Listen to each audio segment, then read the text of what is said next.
CNN like last year's Battle of the Sexes, Borg vs McEnroe uses a famed tennis match of yesteryear to try becoming at a deeper meaning. In this case, it's not gender equality, but rather the origins, and price, of competitive greatness, yielding a move that is intellectually stimulating but whose implementation is closer to a workmanlike mill than a clear-cut winner. In an enterprising and marketable twist, this European production tapped Shia LaBeouf, an actor with a reputation for eccentricity, to play John McEnroe, the tantrum-throwing tennis great. But the real focus is on his rival, Bjorn Borg, played by Sverrir Gudnason, who bears an uncanny resemblance to the Swedish star.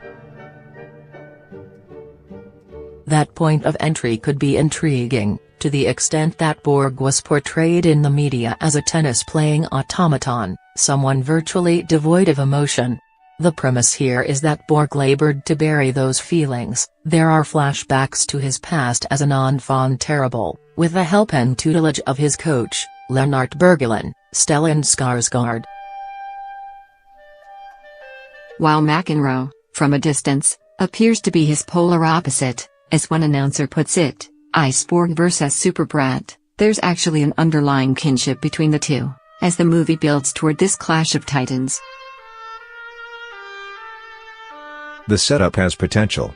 The underlying message, though, implies that the drive to be a champion tends to make one a bit of a jerk, given Borg's passive-aggressive behavior toward his fiancée, Tuva Novotny, and Bergelin. At a moment where winning and winners have become part of the political lexicon, in terms of addressing the toxic side effects of that win-at-all-costs mentality, it's an opportunity missed. Ultimately, the main hurdle, or net, not quite cleared by this film from Danish director Janus Metz is that it's difficult to translate Borg's inner turmoil and discomfort with his celebrity into a compelling movie. It's also a somewhat arduous trek toward the final match, an epic showdown in the 1980 Wimbledon final, where the upstart McEnroe was trying to deprive Borg of an unprecedented fifth consecutive title.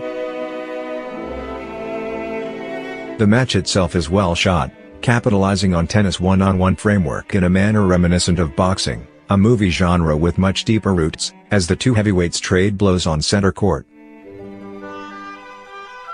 Like Gudnason, LaBeouf is older than the character he's playing but plenty convincing as McEnroe. Still, it's a thinner portrait, presenting him as a young guy with tons of anger and an abrasive edge, but without enough depth to make him much more than a petulant bore. Tellingly, the movie was simply titled Borg for its release in Scandinavian countries, which frankly seems more accurate. Borg vs McEnroe underscores the inherent drama in sports movies, while tapping into a nostalgia factor for a moment when tennis produced storied rivalries and never felt bigger. It's life and death to you, Bergelin tells Borg, characterizing his uncompromising commitment to winning.